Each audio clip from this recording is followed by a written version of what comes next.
Existe uma organização secreta operando hoje aqui no Brasil, disfarçada de igreja, que sequestra sua mente antes mesmo de você saber o nome dela. Assim como também existe um movimento milionário que espalha por aí a loucura de que Jesus falhou no teste para ser o Messias e que o verdadeiro Messias chegou no século XX lá do outro lado do mundo, na Coreia. E para chegarmos ao fundo do poço, uma seita onde o abuso de crianças não é crime, e sim uma doutrina sustentada e apoiada pelos seus líderes.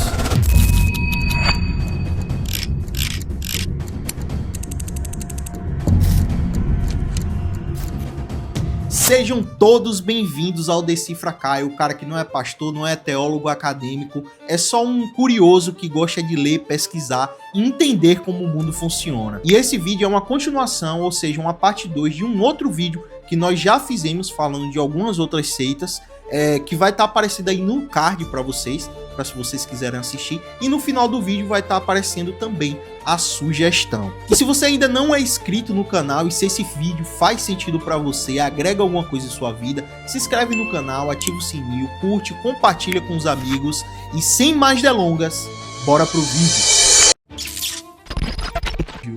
E antes de entrarmos nos grupos de hoje, eu preciso fazer uma correção aqui de algo que eu não fiz no vídeo passado, e se eu tivesse feito, sanaria pelo menos metade dos questionamentos de vocês lá nos comentários, que é a definição de uma seita. Então, o que é exatamente uma seita? E como é um termo pesado, a gente não pode usar ele levianamente. Então, vamos ser precisos nessa definição. Seita é um grupo com crenças religiosas, filosóficas ou de ideologias próprias, que diverge de doutrinas predominantes ou tradicionais. A palavra seita vem do latim e significa caminho seguido ou escola de pensamento. Ela não é por si só um insulto, mas ao longo do tempo ganhou um significado técnico muito específico no campo da sociologia da religião. O psiquiatra Robert Lifton, em seu estudo clássico sobre correção de pensamento, mapeou como a lavagem cerebral funciona. Ele identificou os critérios exatos que transformam um grupo religioso em uma seita. Eu destaco aqui os 5 mais perigosos. O primeiro é o controle da mente. De forma simples, é quando a liderança decide o que você consome, eles controlam com quem você faz amizade, quais livros pode ler e o que assistir ou acessar na internet. O objetivo é criar uma bolha de controle, onde uma única voz que você escuta é a da seita. O segundo é a demanda de pureza. É a divisão radical entre nós e eles. A seita ensina que tudo que o grupo faz é puro e de Deus, e tudo que está fora da igreja é sujo, maligno e corrompido. Isso gera uma culpa absurda e um medo constante de se contaminar com o mundo. O terceiro é a linguagem carregada. Sabe aqueles jargões repetitivos que a liderança usa para cortar qualquer debate? Se você faz uma pergunta difícil, eles respondem com um clichê pronto, como por exemplo, não toque no ungido, isso é rebeldia ou falta de fé. A linguagem da seita serve para desligar o seu pensamento crítico. O quarto é a doutrina acima da pessoa. Isso acontece quando a regra da instituição importa mais do que a dor de qualquer ser humano. Se o ensinamento diz que você tem que se submeter a um abusador, a sua experiência de trauma é simplesmente ignorada. A estrutura é tudo, o indivíduo não é nada. E o quinto é a dispensa da existência. Esse é o nível máximo de escuridão. O grupo ensina que quem não pertence àquela placa específica não tem valor moral nenhum. Quem decide sair é tratado como inimigo, como morto ou condenado ao inferno. É o apagamento total da sua humanidade se você não obedecer. Esses critérios vão além da teologia. Uma seita pode ter uma doutrina relativamente ortodoxa e ainda assim funcionar como um sistema de controle. É por isso que alguns grupos dessa lista vão surpreender você. Nem todos têm doutrinas radicalmente diferentes, mas todos apresentam bandeiras vermelhas seríssimas. O que une todos eles é uma ideia, a de que a salvação, a verdade ou o acesso a Deus passa necessariamente pela estrutura deles, e que sair tem um custo altíssimo. No episódio 1, a gente construiu uma bússola que serviu de parâmetro para a gente alocar os grupos que nós citamos como seitas. Essa bússola foi construída em cima de 4 pilares inegociáveis que definem a ortodoxia bíblica cristã Então a gente precisa ver esse conceito rapidinho. Vamos lá? O primeiro pilar é a autoridade bíblica, revelação divina suficiente e autoritativa. O segundo é a salvação pela graça, por meio da fé em Jesus Cristo, não por méritos humanos, não por pertencer a uma instituição específica. Efésios 2:8 diz que, pela graça, sois salvos, mediante fé. Isso não vem de vós, é um dom de Deus. O terceiro pilar é a Trindade. Deus uno em essência, três pessoas distintas, co-iguais, co-eternas, Pai, Filho e Espírito Santo. O quarto, e talvez o mais central de todos, é que Jesus Cristo é Deus encarnado. Não um anjo, não um profeta, não um mensageiro enviado para completar o que o outro Messias deixou inacabado. Ele é o Deus que se fez carne, morreu na cruz como sacrifício real e definitivo, ressuscitou ao terceiro dia e voltará em glória. Qualquer grupo que distorça esses 4 pontos entra em conflito com o que 2000 anos de tradição cristã considera a fé. Mantenha essa bússola na cabeça, você vai precisar dela em cada parada da lista.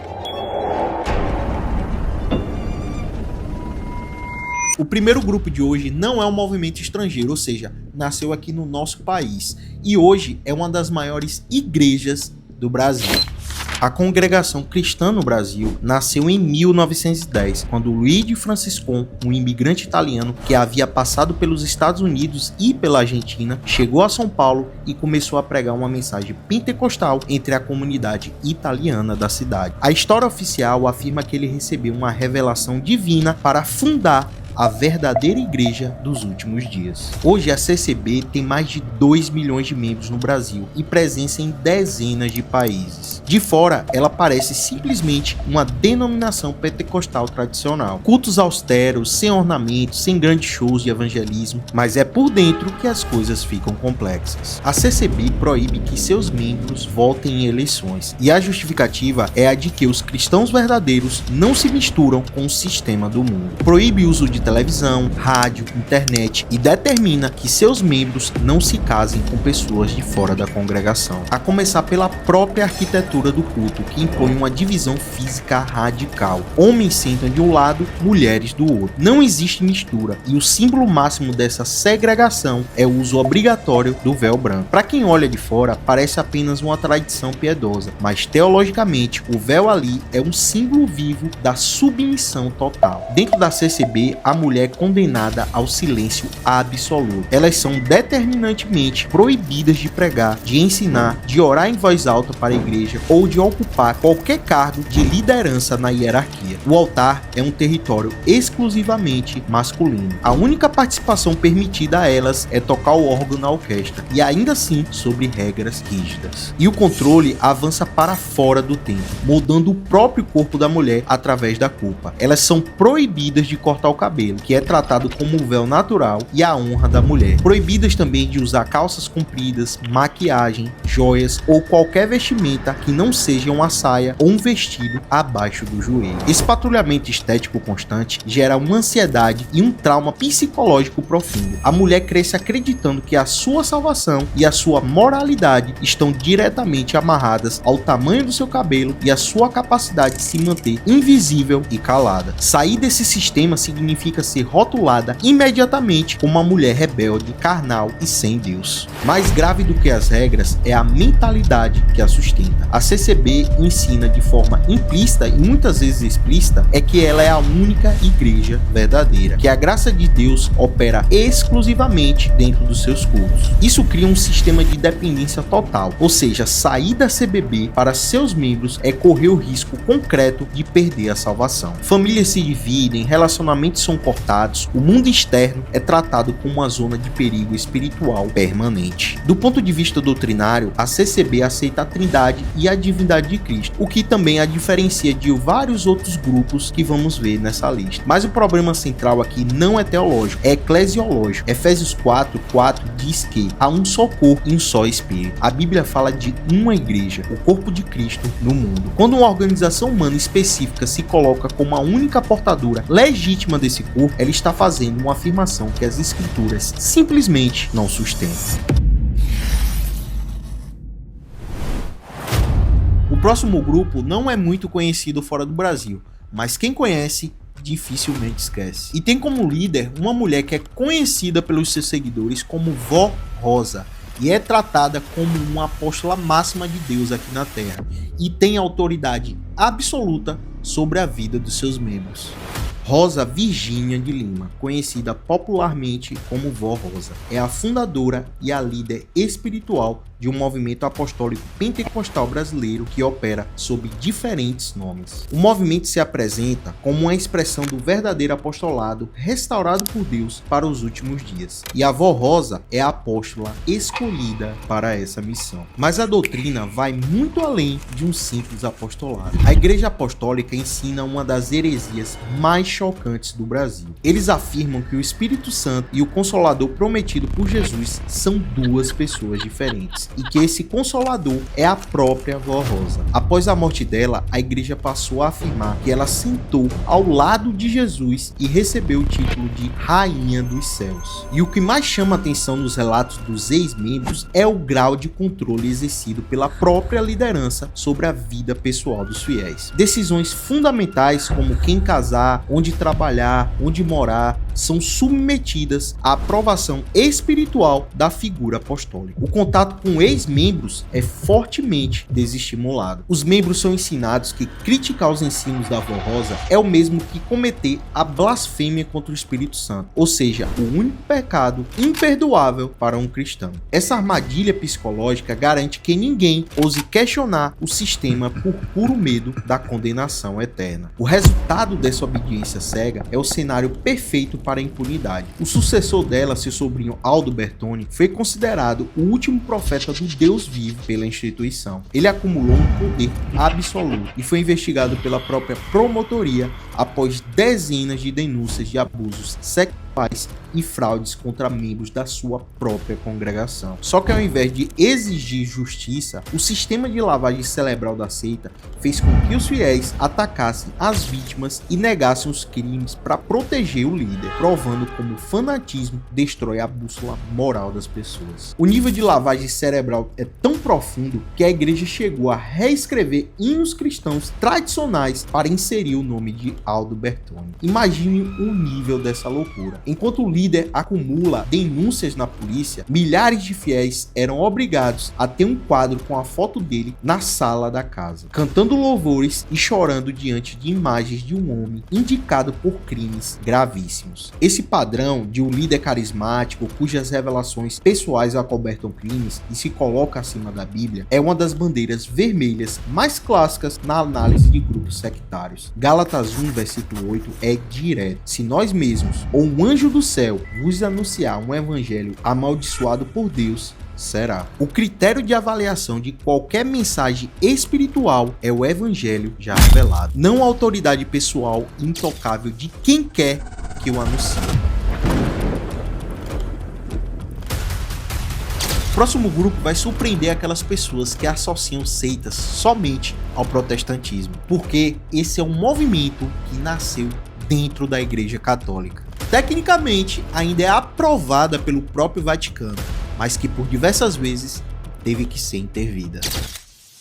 Os Arautos do Evangelho foram fundados no Brasil em 1991 pelo padre João Dias. De fora, eles parecem um exército de anjos medievais, jovens marchando com botas de cano alto, capas com a cruz no peito e habitando castelos luxuosos que impressionam qualquer fiel. Mas o que se esconde atrás dos muros desses castelos é um pesadelo psicológico. O problema não está na missa pública, está no abismo da dinâmica interna. Ex-membros denunciam o culto a uma personalidade tão doentia em torno do fundador que ultrapassa qualquer limite de sanidade. A loucura ficou aparente quando vídeos de reuniões secretas vazaram. Neles, João Dias e sua cúpula realizavam exorcismos bizarros, rindo enquanto supostos demônios enfatizavam a morte do Papa e exaltavam o fundador como uma divindade. Mas a verdadeira escuridão recai sobre as crianças e os jovens. Relatos perturbadores de ex-membros revelam que dentro dos internatos, adolescentes eram incentivados à autoflagelação. Esses jovens usavam cilícios, ou seja, correntes com pontos de ferro apertadas nas pernas e na cintura para causar uma dor física constante. Isso é feito como forma de purificação e controle dos instintos. E a máquina de destruição mental não parava no corpo, ela destruía famílias. Uma ex-interna que conseguiu fugir da ordem relatou o terror de ser forçada, ainda adolescente, a escrever cartas de repúdio aos próprios pais. A liderança a convenceu através de chantagem espiritual de que sua mãe biológica era um agente do demônio tentando roubar a sua alma. Imagine um trauma de mães reais, desesperadas, chorando nos portões de ferro desses castelos, implorando para ver seus filhos, enquanto as crianças lá dentro eram ensinadas a odiá-las. O ponto de tensão é esse: é uma organização que usa uma estética de santidade e o nome de Deus para criar uma prisão. A ortodoxia externa serve apenas como uma armadura luxuosa para esconder o sofrimento interno e o sequestro de mentes. Existe um documentário lá na HBO que relata muito bem tudo o que acontecia dentro dessa seita. Esse documentário está disponível para streaming e vale muito a pena ser assistido. O próximo grupo aqui é bem polêmico, porque muitas pessoas não o consideram como seita. Mas como veremos aqui, a doutrina deles não deixa dúvida nenhuma do que realmente eles são. Pois dentro do sistema teológico deles existe algo que o cristianismo considera um problema muito sério. E dentro dos escritos oficiais da sua fundadora, existem afirmações tão perturbadoras que a maioria dos seus membros de hoje sequer sabem que existem. Com mais de 22 milhões de membros no mundo e uma presença enorme no Brasil, eles são amplamente conhecidos pelos hospitais, pelas universidades e pelo compromisso com a saúde. A Igreja Adventista do Sétimo Dia tem suas raízes lá no século XIX americano, quando um ex-batista chamado William Miller previu o retorno de Cristo para 1844. Mas quando esse retorno não aconteceu, num evento que ficou conhecido como o Grande Desapontamento, alguns dos seus seguidores não abandonaram a fé, mas a reformularam. E uma dessas pessoas foi Ellen White, que emergiu como uma figura central que moldou a doutrina adventista a partir daí. Ela é conhecida pela igreja como uma profetisa, ou seja, uma mensageira especial de Deus para os últimos dias. Seus escritos são usados nos estudos da denominação que se equipara à Bíblia. E o controle teológico é tão absoluto que a denominação chegou a publicar e distribuir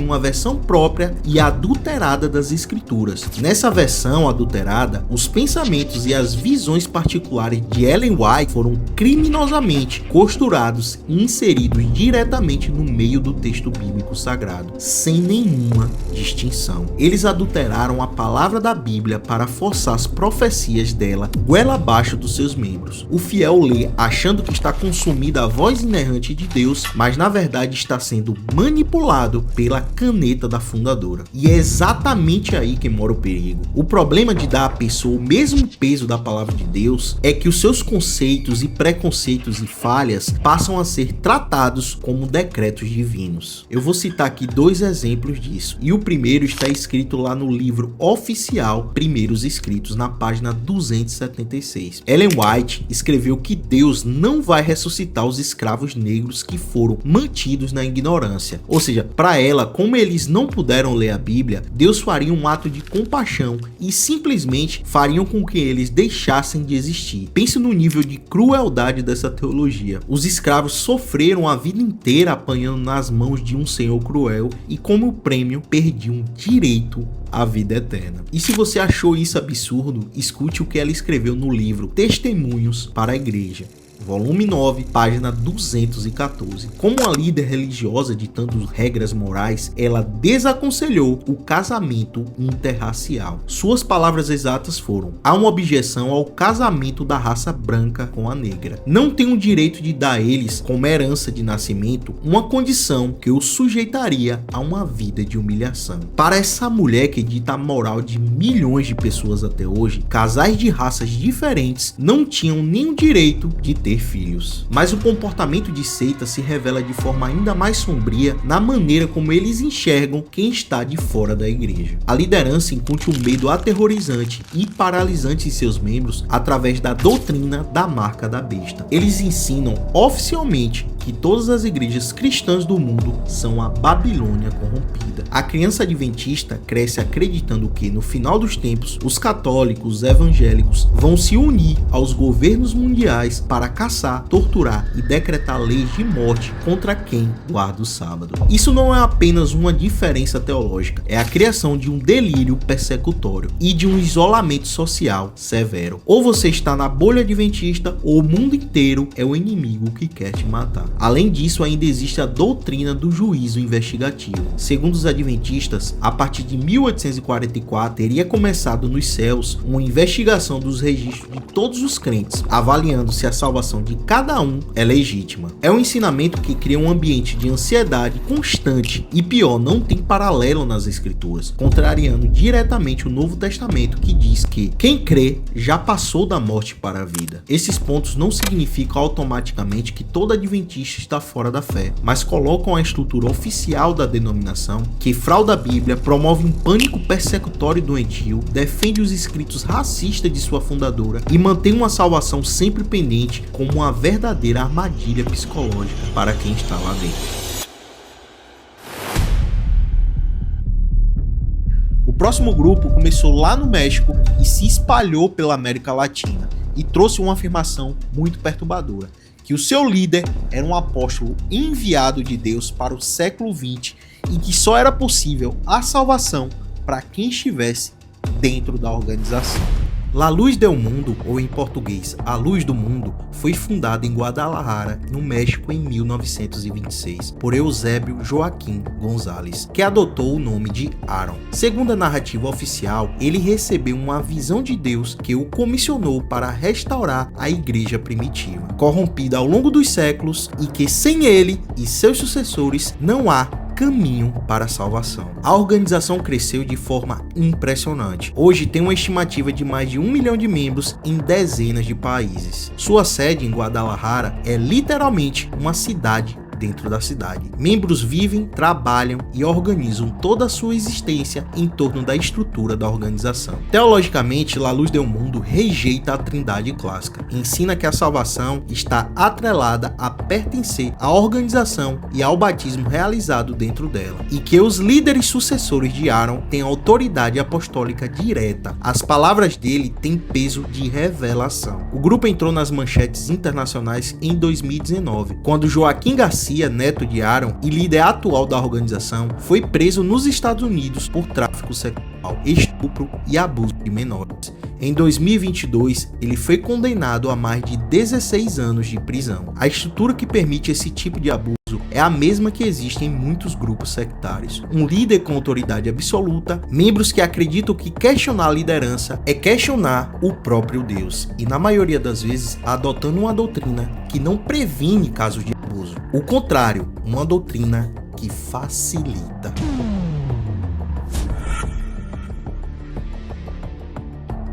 O próximo grupo é um dos mais desconhecidos para quem não está inserido no universo pentecostal. É um movimento construído em torno de um único pregador, e a sua palavra é tratada como a própria palavra de Deus para o nosso tempo.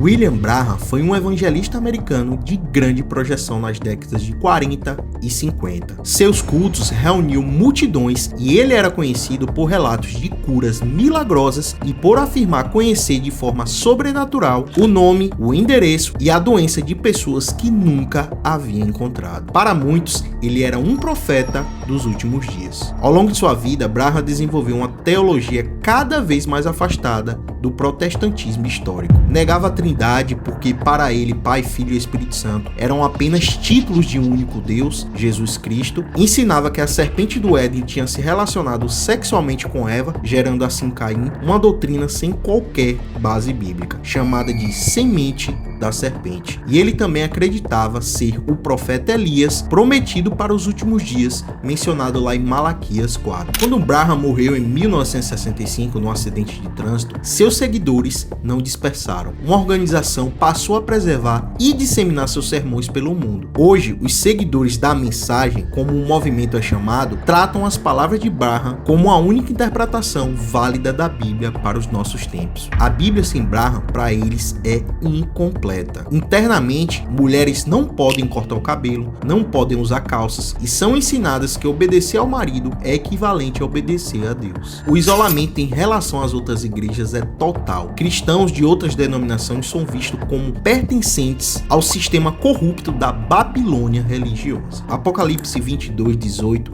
avisa que ninguém deve adicionar nada às palavras da profecia. Branham não apenas acrescentou, ele colocou suas próprias revelações como a chave, sem a qual a Bíblia não pode ser compreendida. Isso não é restauração, é substituição. Esse grupo aqui ficou muito conhecido em 2020, mas não do jeito que os líderes esperavam. Esse grupo foi associado a um dos maiores surtos de Covid-19 lá no início da pandemia na Coreia do Sul. Mas o que eles ensinam vai muito além das manchetes. Chincheonji, cujo nome coreano significa Novo Céu e Nova Terra, foi fundado em 1984 por Lee Man-hee, na Coreia do Sul. Lee afirma ser o pastor prometido das profecias bíblicas, o único ser humano no planeta capaz de abrir e compreender os selos do livro do Apocalipse. Em sua visão, o Apocalipse não é um livro de eventos futuros, é um texto de parábolas espirituais cujo único intérprete autorizado é ele mesmo. O grupo é internacionalmente famoso por um recrutamento extremamente organizado e deliberadamente disfarçado. Membros abordam pessoas em universidades, em aplicativos de relacionamento e em grupos de estudos culturais, sem revelar quem são logo de início. Eles iniciam cursos bíblicos que parecem ser neutros e progressivos e ao longo de semanas introduzem a doutrina central, que Lee Man-hee é o cumprimento de todas as profecias dos últimos dias. Internamente, membros são incentivados a registrar quantas pessoas recrutaram. Há um sistema de metas. Quem não recruta o suficiente pode ser questionado sobre o seu nível de comprometimento espiritual. Famílias de ex-membros relatam dificuldade extrema em estabelecer contato depois que alguém entra no grupo. A organização nega a trindade clássica e ensina que apenas os 144 mil selados do Apocalipse, todos claramente identificados dentro da organização de Lee, herdarão a salvação plena. Mateus 24 é direto: surgirão falsos profetas e enganarão muitos. Um homem que afirma ser o único intérprete autorizado das escrituras, que instrui membros a esconder sua identidade no recrutamento e que promete salvação exclusiva para seus seguidores, é exatamente o tipo de figura que Jesus disse que viria. O próximo grupo ficou muito conhecido pelas cerimônias de casamento em massa. Milhares de casais se casando ao mesmo tempo e muitas vezes com parceiros escolhidos pela própria liderança da organização. Mas por trás desse espetáculo todo, existe uma doutrina que reescreve completamente a missão de Jesus Cristo. A Igreja da Unificação foi fundada em 1954, na Coreia do Sul, por Sun Myung-moon, que afirmava ter recebido, aos 16 anos, uma visão de Jesus Cristo o comissionando para completar a missão que Jesus teria deixado inacabada. Para Moon e seus seguidores, Jesus falhou na sua missão. Ele deveria ter se casado, formado uma família perfeita e estabelecido o reino de Deus na terra, mas foi crucificado antes disso. A redenção que ele ofereceu, segundo Moon, foi apenas espiritual e parcial. A redenção física e familiar caberia ao Messias que viria depois, e Moon se apresentava como esse Messias. Moon e sua esposa são chamados pelos seus seguidores de verdadeiros pais, o casal perfeito que representa o ápice da criação divina. As célebres cerimônias de casamento em massa, que chegaram a unir dezenas de milhares de casais, eram um mecanismo pelo qual os membros se conectavam espiritualmente à linhagem de sangue dos verdadeiros pais e eram, portanto, redimidos do erro original. Moon morreu em 2012, mas o movimento continua sob liderança familiar, com divisões internas entre os filhos sobre a sua sucessão. Politicamente, a organização acumulou poder e influência significativos ao redor do mundo, inclusive no Brasil, onde mantém presença com diferentes nomes nomes e frentes de atuação. O conflito com o evangelho é radical e inegociável. Hebreus 10:12 diz que Cristo, com um único sacrifício, aperfeiçoou para sempre os que são santificados. A ideia de que Jesus falhou na cruz não é uma interpretação alternativa do Novo Testamento, é a negação do seu ponto central. O último grupo dessa lista provavelmente é o mais perturbador. Não pela teologia em si, mas pelo que foi feito com ela. Essa é uma seita onde a sua doutrina foi usada para justificar o abuso sistemático de crianças por décadas e que de alguma forma absurda ainda existe hoje. A família internacional, originalmente conhecida como Filhos de Deus ou Meninos de Deus, foi fundada no final da década de 70 na Califórnia por David Berger, um ex-pastor que rompeu com as igrejas tradicionais para criar o que chamava de um movimento contratual cristão. Nos primeiros anos, o grupo tinha a aparência de um movimento de evangelismo jovem, comunidades alternativas, compromisso com os pobres, rejeição do materialismo americano, mas Berger, conhecido internamente como Mo, foi progressivamente revelando uma doutrina que misturava espiritualidade com libertação sexual irrestrita. Seus escritos eram distribuídos como revelação divina. Ele ensinava que o amor de Deus se manifestava no amor físico e que as regras sexuais convencionais eram invenções religiosas, não mandamentos divinos. Isso levou a uma prática conhecida como fleet fishing. Membros, especialmente mulheres, eram encorajados a usar sedução sexual como método de evangelismo e recrutamento. Mas o aspecto mais grave e amplamente documentado é o abuso de crianças dentro das comunidades. Crianças nascidas dentro do grupo cresceram expostas ao abuso sexual, tolerado e, em alguns casos, incentivado pela própria doutrina interna. Investigações jornalísticas e depoimentos de ex-membros ao longo das décadas de 80 e 90 expuseram o que acontecia por dentro. O grupo posteriormente foi rebatizado várias vezes. Hoje opera como família internacional, muito menor e fragmentado. David Berger morreu em 1994, mas seus escritos ainda são tratados pelos membros remanescentes como revelação especial. O caso é um lembrete brutal do que acontece quando a autoridade de um líder se torna absoluta e a crítica se torna impossível. O abuso não foi um acidente ou um desvio isolado, foi um produto direto de uma doutrina que colocou a palavra de um homem acima de tudo, inclusive da proteção dos mais vulneráveis. Gente, essa seita é muito bizarra mesmo. E olha que eu não trouxe nem 1% das informações que eu queria trazer aqui para vocês. Mas se vocês quiserem que eu faça um vídeo mais completo falando só sobre ela, deixa aí nos comentários que eu trago para vocês. E antes de dar minha opinião, eu gostaria de saber de vocês aí nos comentários. Vocês conhecem alguém que faz parte de uma dessas organizações? Como é a convivência com essas pessoas? Então, se você conhece alguém que faz parte de uma dessas organizações, deixa a sua experiência aí nos comentários. Vamos lá que eu vou dar minha opinião. O Evangelho de Jesus Cristo é absurdamente simples. Amar a Deus sobre todas as coisas e o próximo como a si mesmo. Ponto final. Mas o que nós acabamos de dissecar nessas organizações não tem absolutamente nada a ver com o amor próximo, e muito menos com o amor de Deus. O que vemos é uma pura barbárie e sede de poder transvestida de religião. A Bíblia diz que Deus é amor, e lá na carta aos Coríntios, capítulo 13, a regra é muito clara. O amor é paciente, o amor é bondoso, ele não maltrata, ele não procura seus próprios interesses e não se alegra com a injustiça. O amor liberta, ele não aprisiona, ele não sequestra seus filhos, não exige autoflagelação, não chantageia mentes e não destrói famílias para manter um império financeiro. Mas tem uma coisa que eu posso dizer com segurança depois de expor todo esse sofrimento: o mecanismo de engano é sempre o mesmo. Ele começa com a verdade,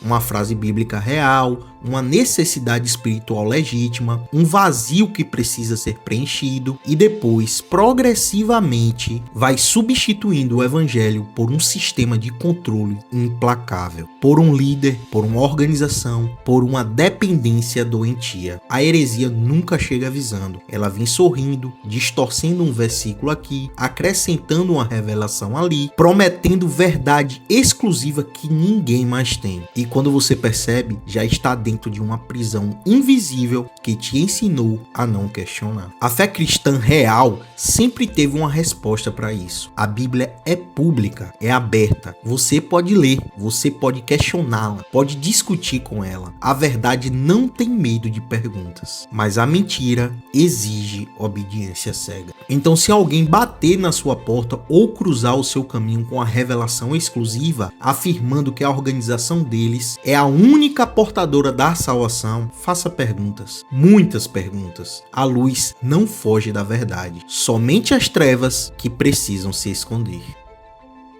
E para quem chegou até aqui, muito obrigado por ter participado desse vídeo junto comigo. Deixa sua opinião nos comentários, se inscreve no canal, ativa o sininho, curte e compartilha. Até o próximo vídeo. Fui!